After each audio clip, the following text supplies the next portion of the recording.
setelah 33 tahun jenazahnya ini masih utuh.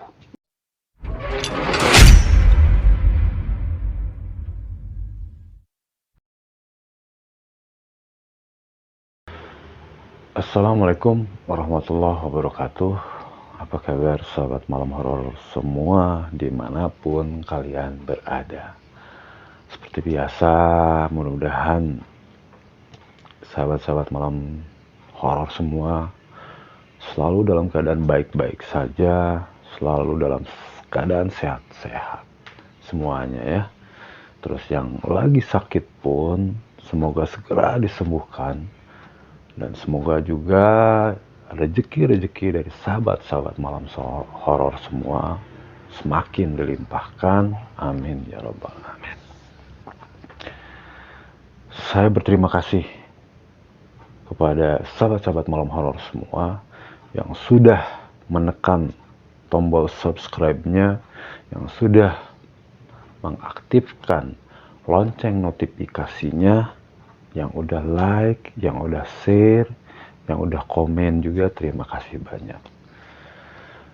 Dan saya pun mohon maaf, terus-terusan akan selalu memohon maaf apabila malam horor ini belum bisa memberikan sajian yang sempurna. Masih banyak kekurangan di mana-mana. Saya masih belajar, dan mudah-mudahan itu tidak mengganggu dari kenyamanan sahabat-sahabat malam horor semua dalam menikmati sajian dari malam horor. Ada sebuah cerita yang masuk ke malam horor dari sahabat malam horor tentunya, yang bernama Sarah. Sarah ini merupakan seorang perempuan, wanita asli dari Sunda yang punya cerita, yang mengisahkan ceritanya kepada saya. Setelah saya menyimak dari ceritanya semuanya dari awal sampai akhir, ternyata di sini tidak ada kesan-kesan horornya. Nggak ada kesan-kesan teror horornya. Mistis mungkin sedikit, tapi kebanyakan ini menjadi sebuah misteri sebenarnya. Dan ternyata dari semua cerita yang Sarah sampaikan kepada saya, ternyata ada sebuah makna, ada sebuah pelajaran yang bisa saya ambil, khususnya mungkin makanya saya sampaikan kepada sahabat-sahabat malam horor semua juga.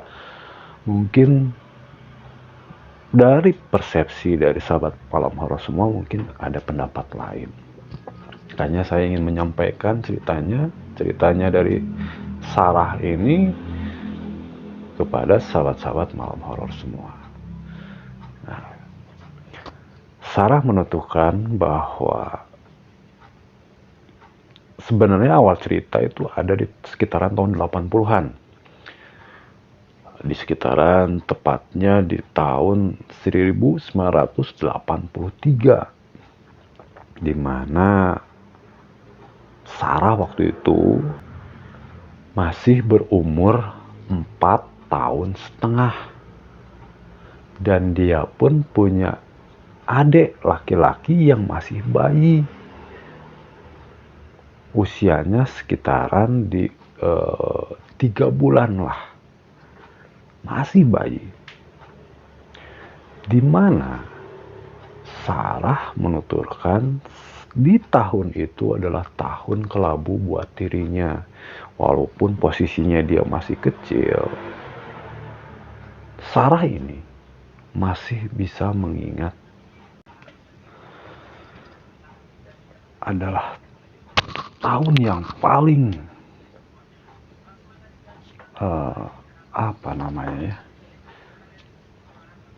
sangat-sangat menyakitkan, sangat-sangat berbekas sampai detik ini, mungkin akan terus membekas sampai Sarah tidak ada di dunia ini. Penasaran kan ceritanya akan seperti apa? Jangan kemana-mana, tong kemana-mana, cicing didinya.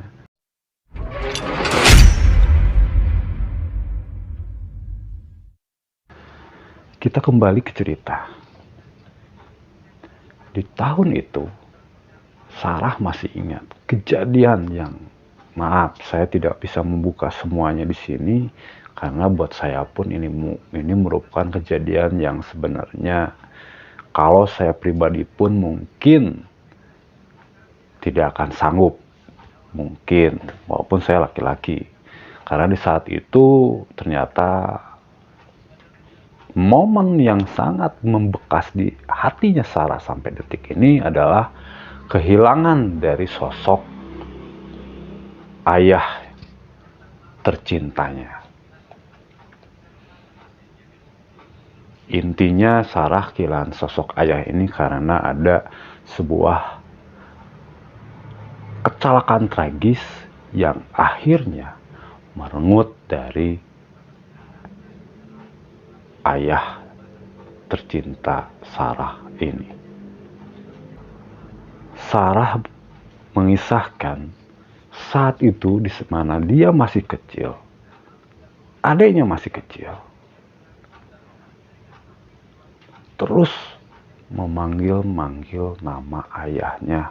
Sosok Sarah ini, Sarah kecil ya, karena adiknya masih bayi, belum bisa ngomong. Karena kedekatan sosok Sarah ini sama sosok ayahnya ini sangat benar-benar merasa kehilangan.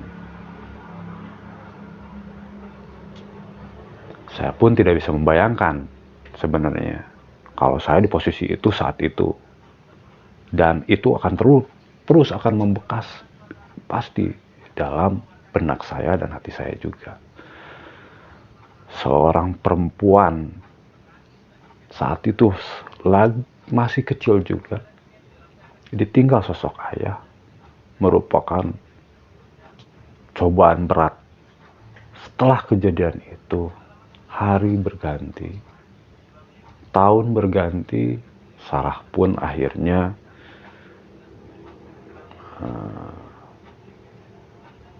sedikit bisa teralihkan dari pikiran kehilangan sosok dari ayahnya itu. Singkatnya, Sarah ini beranjak sekolah dasar tanpa ayah, sekolah menengah pertama tanpa ayah, dan sekolah menengah atas pun sudah tidak ada sosok dari ayah tercintanya ini. Di mana sosok ibunya inilah menjadi sosok sebagai ayah dan sekaligus menjadi sosok seorang ibu. Begitu berat saat itu, kata Sarah. Sarah menceritakan kepada saya bahwa dia selalu mendengar kabar sampai detik ini bahwa sosok ayah ini adalah sosok seorang yang benar-benar baik, sosok yang benar-benar mencintai keluarganya, sosok yang benar-benar mencintai sosok Sarah, anak perempuannya yang satu-satunya, kata Sarah, di keluarganya. Di mana Sarah, kalau orang menceritakan dari sosok ayahnya ini, ada sedikit mungkin lebih rasa sedih yang sebenarnya dia rasakan. Walaupun dia tidak selalu menunjukkan kesedihannya itu, kesedihan kehilangan sosok seorang ayah ya, yang sangat dia cintai itu.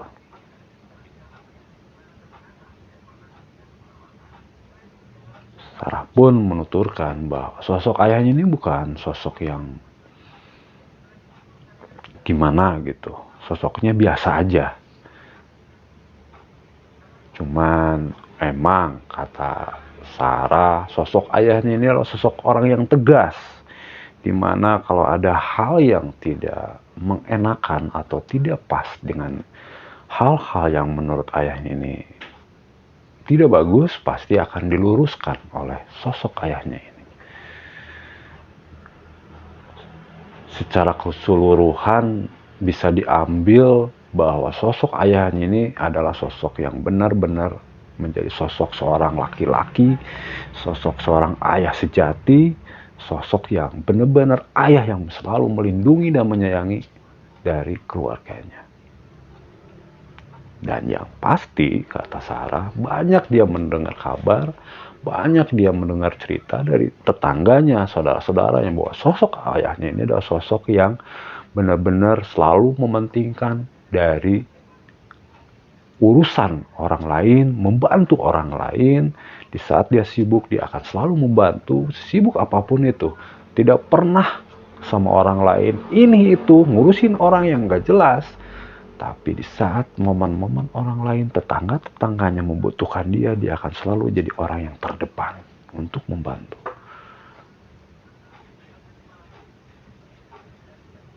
Segelintir cerita yang Sarah dapatkan, mungkin masih banyak, kata Sarah. Cerita-cerita tentang ayahnya, karena di saat itu ayahnya tiada, Sarah masih usia 4 tahun setengah. Tidak terlalu banyak mengenal ayahnya, sosoknya seperti apa, kata Sarah gitu. Nah, di sini, kata Sarah, setelah sekian tahun, dia keluar sekolah menengah atas, dia langsung bekerja.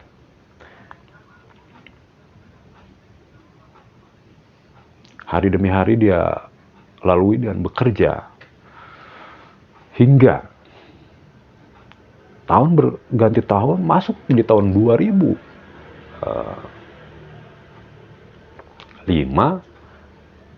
Sarah inilah akhirnya menikah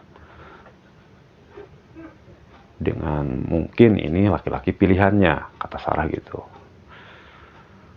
Diceritakan bahwa Sarah akhirnya bekerja, dan Sarah pun membuka sebuah usaha yang dia rintis dari nol sebagai seorang prias pengantin yang ada di kota Bandung. Sarah menuturkan bahwa usahanya ini digeluti terus-menerus sampai detik ini. Makanya kalau sahabat-sahabat malam horor semua yang ada di kota Bandung mau menikah nih, bisa konsultasi langsung sama Sarah ini ya. Bisa dibantulah hal-hal tertentu, masalah harga mungkin Sarah pun bisa mengkondisikan dari kondisi dari budget pengantin ya, sekalian promo lah ya gitu. Nah, Sarah menceritakan nih, masuk di sekitaran tahun 2016, kata Sarah, ada hal yang menurut Sarah mungkin ini adalah pekerjaan dari apa ya namanya, sosok atau jin yang mungkin menyerupai dari mendiang ayahnya, almarhum ayahnya gitu. Sampai ada suatu ketika, nggak tahu bulannya Sarah tidak ingat katanya. Saat itu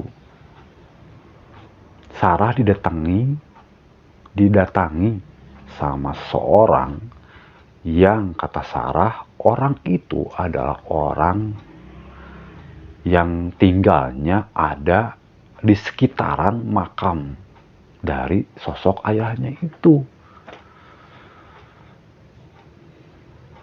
Sarah pun sebenarnya percaya, katanya Sarah, bahwa hal-hal yang sebenarnya gaib itu ada. Hal-hal yang tidak terlihat. Hal-hal yang tidak terlihat pun, kata Sarah, Sarah percaya karena itu sama-sama ciptaan Allah, kata Sarah. Cuman karena ini telah mengganggu dari sosok anak dari yang datang ke rumah Sarah ini, akhirnya Sarah memberikan perhatian lebih,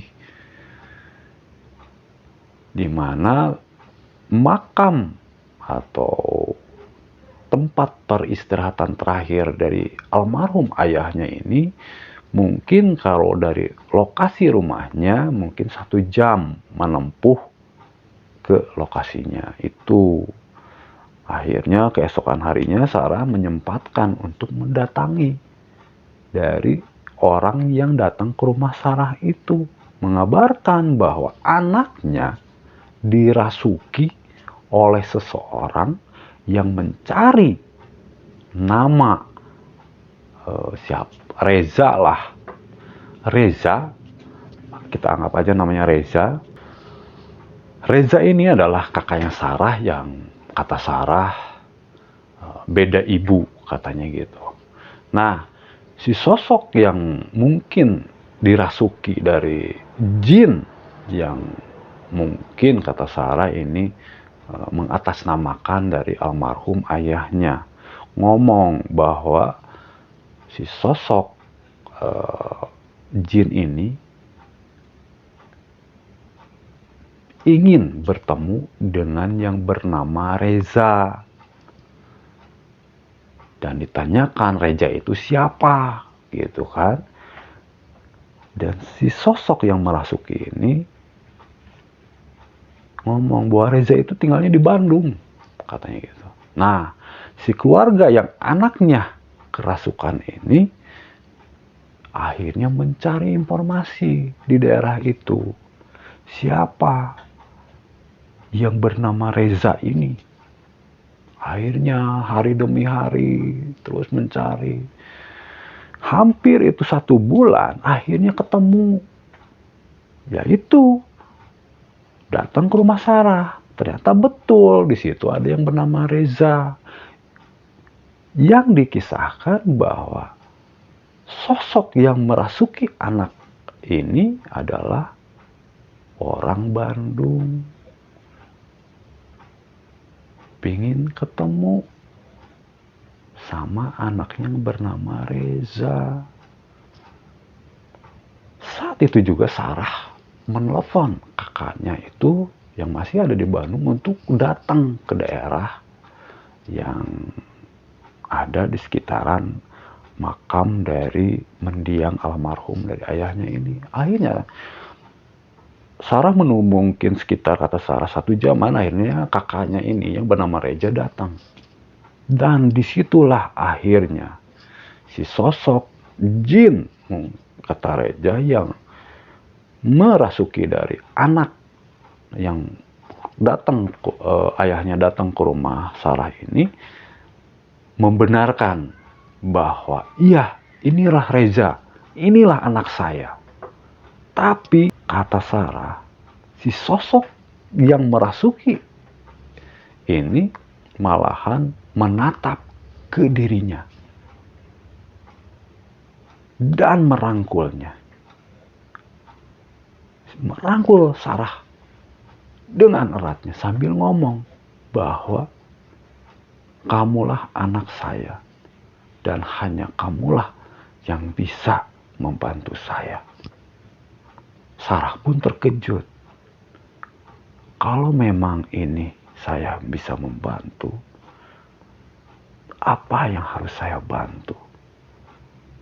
Dan si sosok yang ada di badan dari seorang ini ingin dipindahkan makamnya.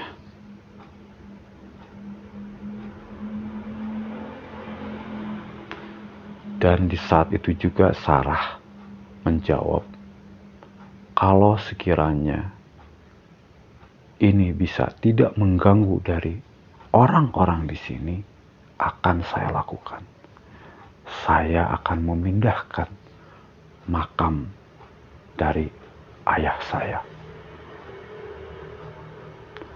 setelah kejadian itu akhirnya si sosok yang merasuki dari tubuh orang ini akhirnya pergi. Dan Sarah pun akhirnya ngobrol sama kakaknya Reza, sama keluarga yang sebenarnya kata Sarah mungkin itu sudah direpotkan karena ada kejadian seperti itu. Memohon maaf Sarah kepada seluruh keluarga karena akan secepatnya makam dari ayahnya akan dipindahkan. Tidak berselang lama, setelah beberapa hari kemudian, singkat cerita, setelah Sarah bermusyawarah bersama keluarga besar, akhirnya ditetapkanlah bahwa akan dipindahkan makam ayahnya itu. Sarah berbicara sama mamahnya, sama ibunya bahwa, "Mah, tolong siapkan ambulan untuk nanti ayahnya itu dipakai mobil," katanya gitu. "Oh, tapi Sarah," kata mamahnya gini. Mamahnya mungkin secara realistis. Mungkin, kata mamahnya, ibunya Sarah ini berpikiran mungkin itu udah hampir 33 tahun kali ya, gitu kata mamahnya. Mungkin jenazah ayah sudah tidak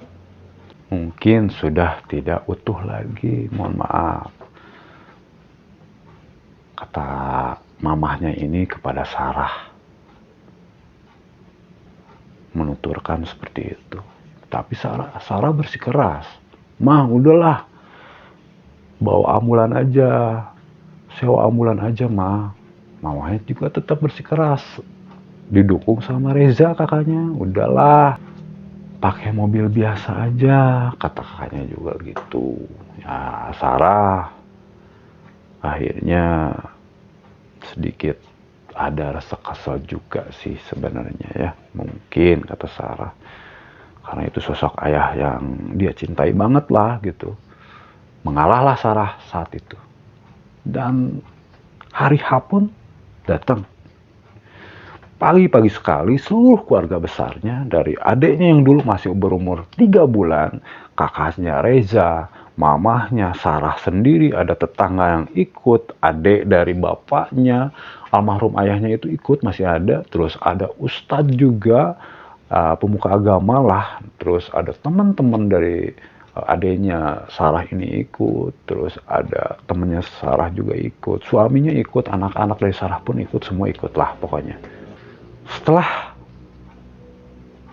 memakan waktu sekitar 1 jam, akhirnya Sarah sampai di area pemakaman dari almarhum ayahandanya itu.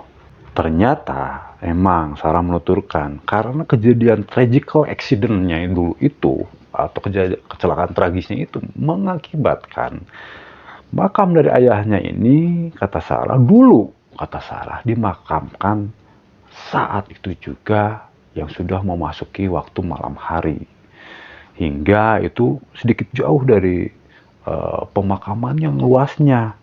Jadi ada beberapa makam lah di situ, mungkin ada 3 atau 4 makam yang ada di situ, kata Sarah. Dan kata Sarah, prosesi dari pengangkatan dari jenazah dari almarhum ayahandanya ini dilakukan secara khidmat, dipimpin oleh seorang ustadz yang lebih tahu prosesi harus gimana, dibantu oleh warga sekitar saat itu yang menggali lagi dari makam ayahandanya ini, karena kata Sarah saat itu malamnya turun hujan. Nah, disinilah misteri itu terjadi. Setelah semua penggalian itu beres, sampai ke titik tempat jenazah dari ayahandanya ini terlihat, semua kaget kata Sarah. Karena posisi makam itu ada di bawah, jadi Sarah ada di atas posisinya. Jadi yang turun ke bawah tuh laki-laki semua, katanya gitu. Ada adenya, kakaknya, ustadz, terus warga-warga sekitar yang laki-laki lah semua katanya di situ di bawah. Sarah sendiri pun saat itu kaget. Kenapa orang-orang di bawah kaget sampai berteriak Allahu Akbar gitu. Ada apa? Dan ternyata, Masya Allah, jenazah dari sosok ayahanda dari Sarah ini, sosok ayahanda yang sangat Sarah cintai ini, ternyata masih utuh.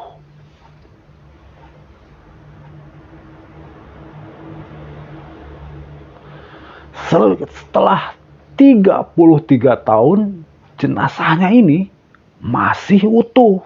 Itu yang bikin semua warga di situ, orang yang ada di situ, yang posisinya apalagi yang lagi di bawah, kaget semua. Sambil mengucapkan takbir, Allahu Akbar. Allahu Akbar, Allahu Akbar. Nah, di situ akhirnya posisi dari mamahnya Sarah ini pingsan. Tantenya Sarah pun pingsan.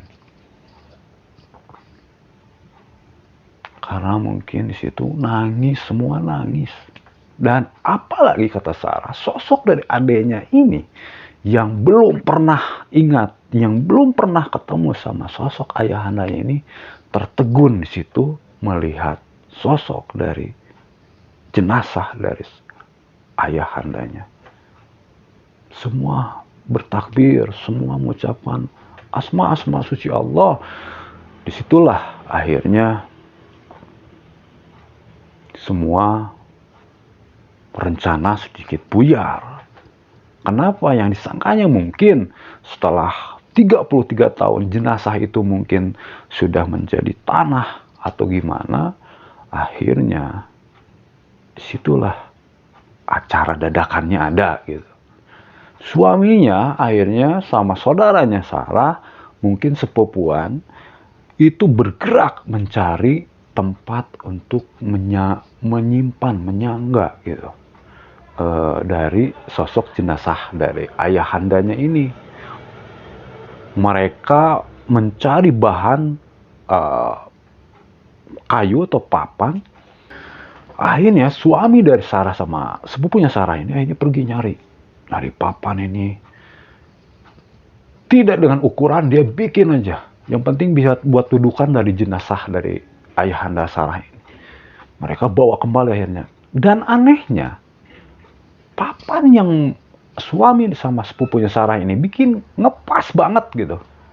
Simpen aja situ jenazahnya. Dan itu pas banget katanya. Tidak kelebihan, tidak kekurangan. Nah itu kata Sarah yang bikin Sarah bingung. Dan karena kan posisinya itu masih utuh, nggak mungkin dong dibawa ke mobil pribadi biasa. Akhirnya di situ suami dari Sarah ini sama sepupunya Sarah ini akhirnya mencari ambulan di daerah itu. Dadakan cari ambulan, mencari satu. Kita kata orang itu coba ke masjid besar katanya gitu. Ada di situ ambulan. Nah, suami Sarah ini pergilah berangkat mencari ambulan itu. Dan ternyata setelah sampai di area tempat ambulan itu, mobil ambulannya ada katanya. Cuman orang yang bertanggung jawab dengan ambulan itu lagi tidak ada, lagi di luar kota. Akhirnya suaminya dari Sarah ini sama sepupunya Sarah ini berpikiran lagi, kemana lagi ya kita nyari. Ada sebuah puskesmas yang ada ambulannya juga, coba kita ke sana, kata suaminya Sarah ini ke sepupunya Sarah. Berangkatlah mereka, nyari, nyampe lah di puskesmas itu, puskesmas besar ya. Mobil ambulannya ada di situ. Wah, alhamdulillah ada ini. Akhirnya mereka masuk, meminta informasi gimana ini ambulan bisa dipinjam kah atau di gimana. Ternyata kabarnya tidak bisa. Dan dari pihak dari puskesmas ini bilang bahwa ambulan ini bukan untuk membawa jenazah, tapi membawa orang sakit, katanya gitu. Nah, udahlah, suami Sarah sama sepupu Sarah ini itu pun akhirnya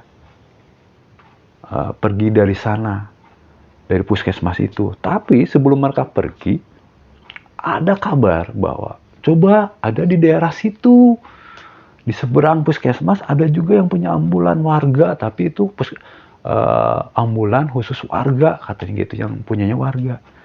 Akhirnya mereka berangkatlah menuju daerah itu, nanya-nanya di jalan. Ke warung ini nanya, ke orang yang ada di mana, sampai ada satu orang yang tahu bahwa ada ambulan di lokasi daerah itu.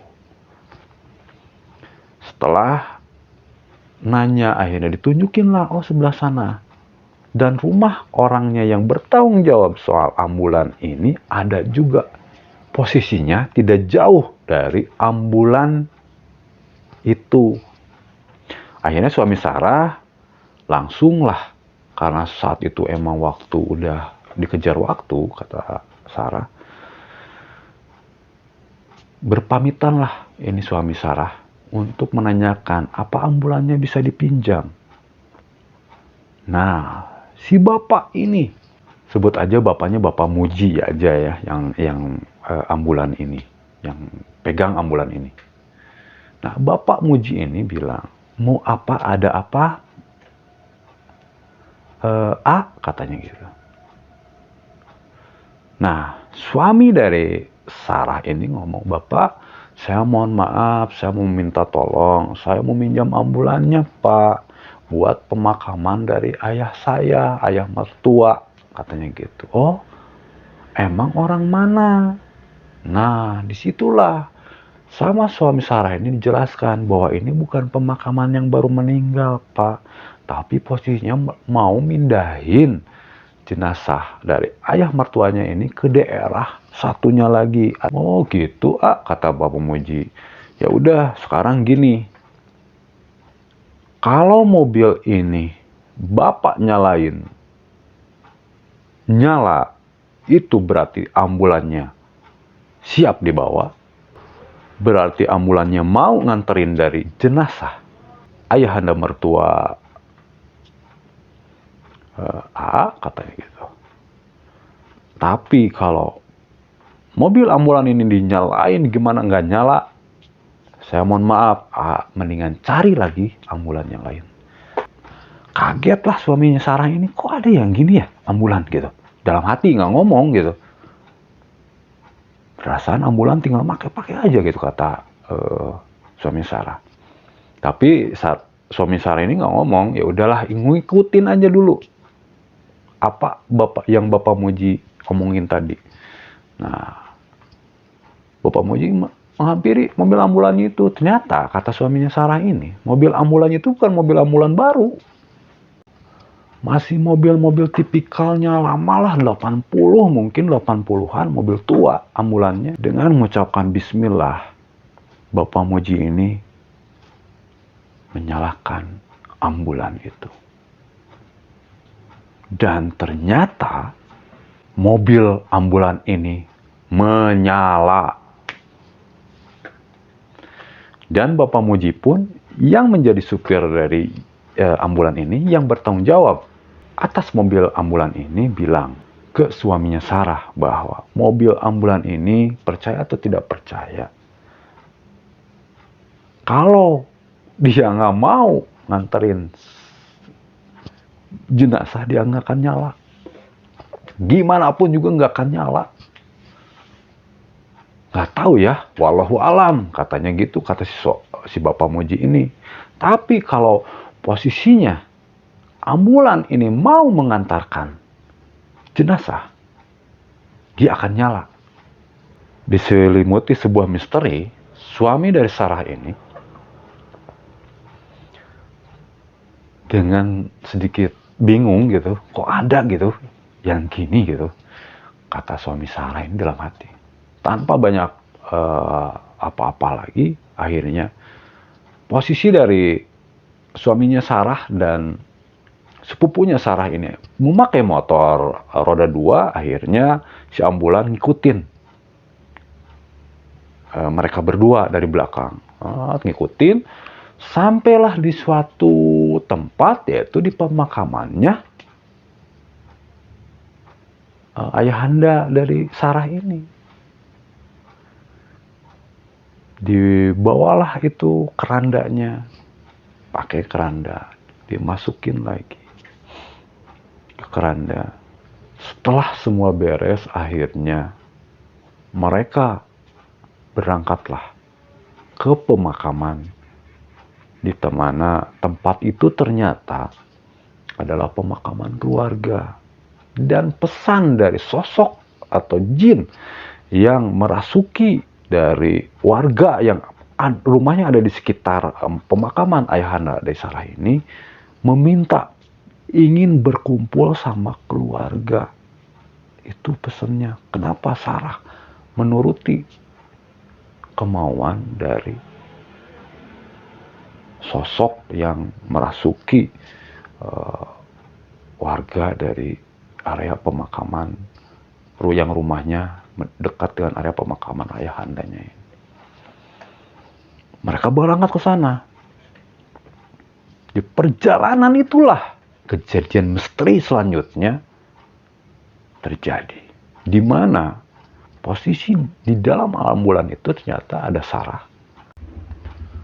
Dan kejadian dalam perjalanan ini sebenarnya yang mulai lagi ada misterinya, ada, kata Sarah. Misterinya apa? Kata saya gitu, nanya ke Sarah. Nah, Sarah bilang bahwa yang ada di dalam mobil ambulan ini ada Sarah, ada Pamuji sang sopir itu, sama Ustadz. Menuturkan kepada saya bahwa Sarah yang saat itu ada di tempat duduk samping, depan, bukan samping, berarti depan ya, keranda. Dia duduk di depan, di belakang keranda di sini. Nah, Sarah duduk di sini, merasakan, mencium wangi, kata Sarah, yang benar-benar tidak pernah Sarah tahu itu wanginya. Tidak pernah Sarah menemukan wangi yang seperti itu selama perjalanan.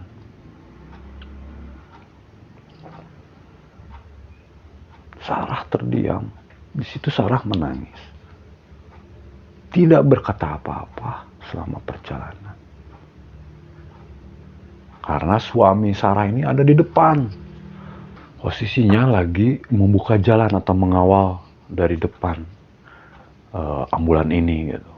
Terus mereka dalam perjalanan sampailah mereka di tempat pemakaman baru dari buat ayahandanya ini. Disitulah akhirnya setelah dilakukan doa dan segala sesuatu, akhirnya ayahanda dari Sarah ini dimakamkan kembali. Tetapi kata Sarah, di saat momen-momen ayahandanya ini dimakamkan kembali, diazanin lagi, dan Sarah merasakan di situ, hampir, kata Sarah, mungkin, kata Sarah, kalau orang lain pun berbicara, merasakan bahwa suara azannya itu sangat menggelegar, kata Sarah, menggema ke segala penjuru, kata Sarah gitu. Serasa Sarah melihat banyak sekali di situ yang ikut bergabung, tanda kutip ya, yang ikutnya tuh yang bergabung, tanda kutip. Di sana banyak merasakan seperti orang-orang yang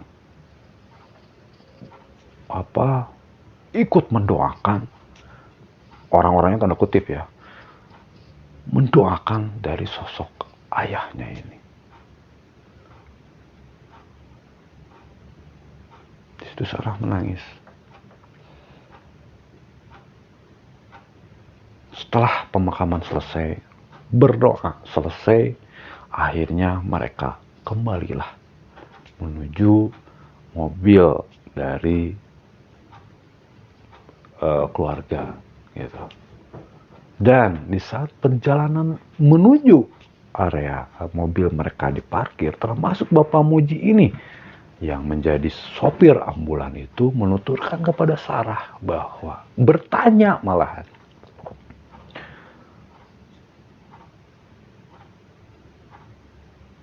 Sarah, kalau Sarah dalam mobil merasakan nggak, mencium nggak wangi yang sangat luar biasa, kata Bapak Muji ini menanyain ke Sarah seperti itu. Dan Sarah menjawab, iya Pak, kenapa gitu Pak? Alhamdulillah Sarah. Wallahu alam, kata Bapak Muji, bahwa ayahanda dari Sarah ini orang baik. Saya pun baru mencium wangi yang sangat luar biasa itu, yang saya pun, kata Bapak Muji, belum pernah mencium wangi yang seperti itu. Sampai saat ini pun, kata Bapak Muji, wanginya masih nempel nih di hidung saya, kata Bapak Muji seperti itu. Sarah pun berterima kasih sama Bapak Muji. Terima kasih sudah ikut mendoakan dari ayahandanya ini. Berterima kasih juga sudah mau mobil ambulannya dipinjam untuk mengantarkan dari sosok ayahandanya ini untuk dimakamkan kembali. Dan Sarah menuturkan kepada saya bahwa dari cerita-cerita yang dia dengar, dari cerita-cerita yang dia dapat, mau tetangganya, saudara-saudaranya, atau mau tantenya, pamannya, uak-uaknya, terus sebagian besar dari warga daerah itu mengenal dari sosok ayahnya itu, dan selalu menceritakan bahwa sosok ayahnya ini adalah sosok yang sangat baik. Apalagi sama tetangga, sama warga sekitar. Dia orang yang paling terdepan untuk membantu warga dan tetangga-tetangganya. Mungkin, kata Sarah, sosok dari ayahnya ini yang masih utuh 33 tahun ini dan mempunyai wangi yang sangat luar biasa, kata Sarah, wangi yang belum pernah dia cium wangi seperti itu, kata Sarah. Mungkin, wallahu alam, itu adalah cerminan dari akhlak baik dari ayahandanya ini. Mudah-mudahan, kata Sarah, seperti itu. Dan bisa saya simpulkan dari cerita Sarah, ini sebenarnya nggak ada horor-horornya, nggak ada mistis-mistisnya. Cuman misteri ini yang saya dapat, bahwa Sarah pun sependapat dengan saya bahwa selain kita melakukan kewajiban kita sebagai muslim, bertaat ibadah, selalu melaksanakan kewajiban-kewajiban dan menjauhi larangan-larangan yang sudah ditentukan dalam agama, kata Sarah. Dan menurut saya pun, akhlak pun itu menjadi salah satu kunci membantu kita nanti di sana. Wallahu alam. Demikian cerita yang bisa sampaikan saat ini. Terima kasih sudah berkunjung, sudah mampir di channelnya Malam Horor. Semoga tayangan ini bisa memberikan suatu hal yang kebaikan, yang baik ambil, yang enggak buang jauh-jauh. Terima kasih sudah mampir ke channel Malam Horor. Tunggu kisah horor, kisah-kisah teror horor, kisah mistis, kisah misteri yang hanya ada di channel Malam Horor. Salam Malam Horor. Tong kemana-mana, jangan kemana-mana, cicing didinya. Wassalamualaikum warahmatullahi wabarakatuh.